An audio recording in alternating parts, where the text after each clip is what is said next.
Hello everyone, welcome to Sprint UPSC. We are discussing class 9th NCERT Democratic Politics 1 और हम हैं chapter 4 में working of the institutions. हमने देखिए इसके पहले वाले सेशंस में एक बेसिक इंट्रोडक्शन लिया था कैसे पूरा मैकेनिज्म चलता है, एक डिसीजन को लेने के पीछे क्या क्या लोग जो होते हैं, कौन कौन से लोग जो होते हैं वो इन्वॉल्व होते हैं, एक गवर्नमेंट ऑर्डर कैसे निकलता है, यानी कि उसके पीछे कितनी सारी मशीनरी काम कर रही होती हैं, राइट.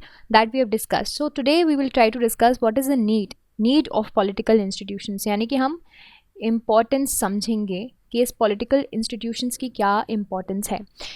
इसको समझने के बाद हम अपने इंस्टीट्यूशंस को समझने की कोशिश करेंगे आने वाले सेशंस में, जैसे कि पार्लियामेंट, 2 हाउसेज है ना हमारे, लोकसभा एंड राज्यसभा.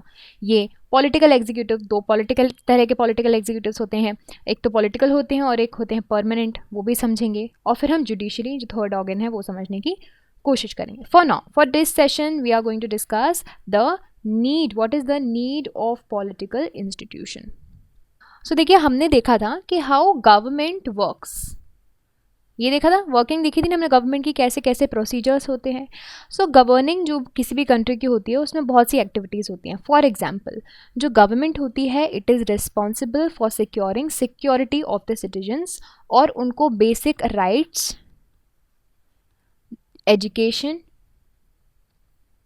हेल्थ, है ना, ये बेसिक चीज़ें देने का क्या काम करेगी, ये सारी बेसिक चीज़ें देने का काम करेगी गवर्नमेंट, है ना. बेसिक राइट्स प्रोटेक्टेड रहें आपके, और आपके एजुकेशन हो, हेल्थ हो, ये बेसिक नेसेसिटी उस सिटीजन, उस देश में रह रहे सिटीजन्स के पास फुलफ़िल हों, ये इंश्योर करने का काम है. किसका काम है? ये करने का काम है गवर्नमेंट का, जिनको हम इलेक्ट करेंगे.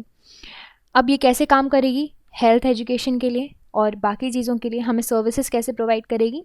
ये जो सिटीजन्स होंगे, सिटीजन्स से पैसा लेगी. आप देखो, कोई सी भी सर्विसेज, अगर आप कोई प्राइवेट सेक्टर की सर्विसेज ले रहे हो, आप कोई ऑनलाइन शॉपिंग वेबसाइट है, वहाँ से आपको कुछ ऑर्डर करना है, सपोज आपको एक ड्रेस ऑर्डर करनी है.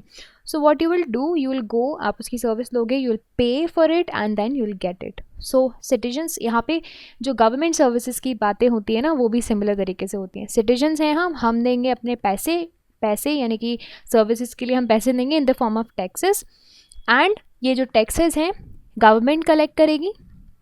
गवर्नमेंट क्या करेगी, इस पैसे को स्पेंड करेगी बहुत सारे एडमिनिस्ट्रेटिव वर्क्स में, डिफेंस में, डेवलपमेंटल प्रोग्राम्स में, और कंट्री के इंफ्रास्ट्रक्चर में, है ना.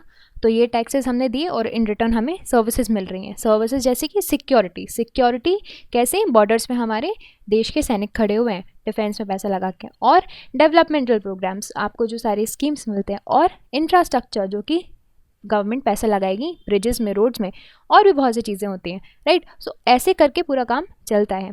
अब गवर्नमेंट क्या करती है, बहुत से सेवरल पॉलिसीज़ निकालती है, वेलफेयर स्कीम्स निकालती है, उनको फॉर्मुलेट करती है और इम्प्लीमेंट करती है, उसमें सारा पैसा लगता है. Some people and some persons have to take decisions on how to go about these activities and others have to implement the decisions. ये बात हो रही है गवर्नमेंट के बारे में. तो गवर्नमेंट में ही कुछ लोग बोलेंगे कि ये जो डिसीजंस हैं उन एक्टिविटीज़ को करना कैसे है, और कुछ लोग का काम होगा इम्प्लीमेंटेशन का. अब ये बात याद रखना है कि ये डिसीजन है, यानी कि डिसाइड का काम करते हैं, डिसीजन का काम कर रहे हैं, ये लोग अलग होंगे, ये लोग अलग होंगे, है ना. और अगर कोई डिस्प्यूट आ जाती है इन दोनों के बीच में, तो इन दोनों के बीच में भी एक डिस्प्यूट रिजोल्यूशन बॉडी होगी, और ये dispute resolution body in general judiciary ही होती है. सो ये बहुत ज़रूरी है that everyone should know who is responsible for doing what, है ना. तभी हम उनको अकाउंटेबल ठहरा सकते हैं, तभी हम उनसे क्वेश्चन पूछ सकते हैं. तो इसी वजह से हर एक व्यक्ति की अलग अलग पोजीशन होती है. So to attend all of these task several arrangements are made in the modern democracies. ठीक है, इसी को बोला जाता है, इसी सारे अरेंजमेंट्स को बोला जाता है इंस्टीट्यूशंस. ठीक है, एक डेमोक्रेसी इंस्टीट्यूशंस से चलती है. इसके इंस्टीट्यूशंस में हर एक इंस्टीट्यूशंस के पास अलग अलग पावर होंगे, अलग अलग फंक्शंस होंगे, जो कि हर एक इंस्टीट्यूशन अलग अलग अपने अपने फंक्शन, रेस्पेक्टिव फंक्शंस करेगा. कॉन्स्टिट्यूशन हमारी कंट्री का ये बताएगा कि ये जो इंस्टीट्यूशंस है इनकी पावर क्या है, इनके फंक्शंस क्या हैं, है ना। ये कहाँ लिखे होंगे, ये सब लिखे होंगे कॉन्स्टिट्यूशन में, हमारे भारत के संविधान में। Are you getting it? Now what is the need for political institutions? देखिए हमने जो एग्जाम्पल देखा, कौन सा एग्जाम्पल? ऑर्डर वाला, है ना, ऑफिस मेमोरेंडम का।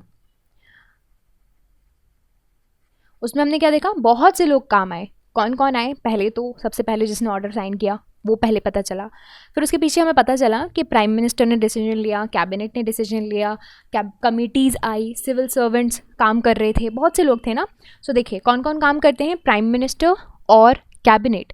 एक ऐसे इंस्टीट्यूशन होते हैं हमारे देश के या फिर किसी भी डेमोक्रेसी के, आप देख लीजिए हमारे सिस्टम की अगर हम पर्टिकुलरली बात करें तो ये दो ऐसे इंस्टीट्यूशंस होते हैं जो कि मेजर डिसीजन लेते हैं, है ना। डिसीजन कि भाई क्या होना है, पॉलिसी डिसीजन यहाँ से आता है। These are the core group. कौन? PM, which is headed by which heads the cabinet. Okay, now second is civil servants working together. ये implementation के काम आते हैं, है ना। इम्प्लीमेंटेशन, कोई भी पॉलिसी बनाएगी तो ग्राउंड लेवल पे आपके IAS IPS ऑफिसर जो सिविल सर्वेंट्स होते हैं इन जनरल, वो इम्प्लीमेंट करते हैं। फिर उसके बाद तीसरी मशीनरी आती है सुप्रीम कोर्ट। ये क्या है? डिस्प्यूट्स रिजोल्यूशन मैकेनिज्म है।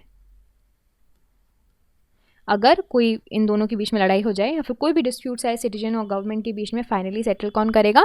फाइनली सेटल करेगा हमारा सुप्रीम कोर्ट। सो ये जो सारे वर्किंग्स हैं हमने बता दिए। हमने देखा कि यार काम तो अलग अलग डिमार्केटेड हैं, इसका काम ये है, उसका काम वो है, लेकिन तब भी बहुत प्रॉब्लम्स आती हैं। It's not easy to work in these institutions they उनके पास बड़े रूल्स एंड रेगुलेशंस होते हैं, and this can bind the hands of the leaders. Institutions में मीटिंग होगी, कमिटीज़ होंगी, बहुत से रूटीन टास्क होते हैं, और इसकी वजह से बहुत सी बार बोला जाता है कि डिलेज़ हो रहे हैं, डिलेज़ होते हैं, कॉम्प्लिकेशंस होती हैं, इसीलिए इंस्टीट्यूशंस थोड़े फ्रस्ट्रेटिंग होते हैं। And that is why here it is written that working of this institution is not easy. किसी को लग सकता है कि that it is much better to have one person to take all the decision. होते हैं, लोगों की आइडियोलॉजीज अलग हो सकती हैं, तो कुछ लोगों का सोचना ऐसा भी हो सकता है कि अगर कोई डिसीजन लेना है, रूल्स और प्रोसीजर बनाने हैं, तो एक व्यक्ति ले ले डिसीजन, तो ये डिलेज नहीं होंगे। बट अगर हमें स्पिरिट ऑफ डेमोक्रेसी पे जाएं तो it is not the spirit of democracy. Spirit of democracy comes from the people, यानी कि लोग जो हैं डिसीजन लें, तो उसमें ये सारे जो इंस्टीट्यूशंस हैं they will be getting involve.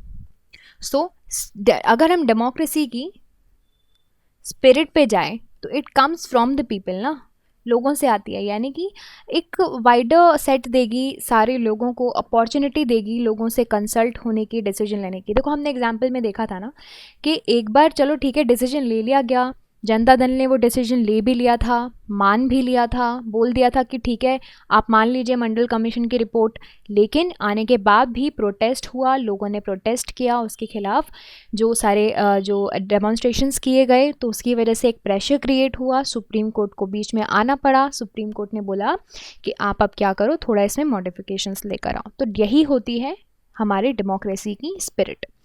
Institutions make it difficult to have a good decisions taken very quickly.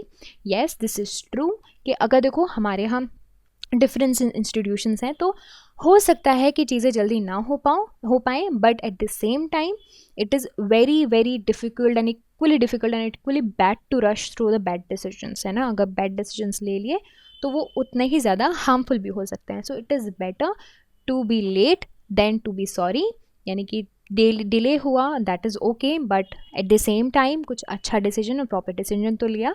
सो यही this is the most reason कि डेमोक्रेसी बोलती है कि पॉलिटिकल इंस्टीट्यूशंस होने चाहिए, है ना, so that you don't take bad decisions, so that the democracy stays intact. I hope you understood this point. So by this we discussed what is the need of political institutions. In the upcoming sessions we'll try to understand the parliament. Finally हम पढ़ेंगे कि हमें like parliament की ज़रूरत क्यों है और दो हाउस क्यों है हमारे यहाँ पार्लियामेंट में, Lok Sabha and Rajya Sabha, right. This will be discussed. उसके बाद अपकमिंग सेशंस में हम पढ़ेंगे पॉलिटिकल एग्जीक्यूटिव्स क्या होते हैं, पॉलिटिकल एंड परमानेंट एग्जीक्यूटिव्स क्या होते हैं, prime minister, council of minister के बारे में पढ़ेंगे, प्राइम मिनिस्टर के पास कुछ पावर्स हैं उसके बारे में पढ़ेंगे, प्रेसिडेंट के बारे में पढ़ेंगे, और फिर फाइनली हमारा थर्ड ऑर्गन जुडिशरी के बारे में पढ़ेंगे. So I hope you like this session and stay tuned to understand all of these things. If you like this session, you can subscribe to the YouTube channel for more videos and updates, and also you can download the Sprint UPSC app to practice book chapter and topic wise. Remember candidates, just reading books or watching videos are not going to help you out unless you practice thoroughly. So identify your mistakes and work to improve your performance, and Sprint UPSC is the perfect app to do all of this. अगर आपको ये video पसंद आया हो तो हमारे YouTube channel को subscribe कीजिए और वीडियोज़ एंड अपडेट्स के लिए साथ ही साथ डाउनलोड कीजिए स्प्रिंट यूपीएससी ऐप। यहाँ पर आप प्रैक्टिस कर सकते हैं बुक्स अपनी चैप्टर एंड टॉपिक वाइज। याद रखिए कि सिर्फ बुक पढ़ने से और वीडियोस देखने से मदद नहीं मिलेगी जब तक आप अच्छे से प्रैक्टिस नहीं करोगे। सो अपनी मिस्टेक्स को जानिए एंड परफॉर्मेंस को इंप्रूव कीजिए, और Sprint UPSC is the perfect app to do all of this. So I will see you in the next session. Till then, thank you so much.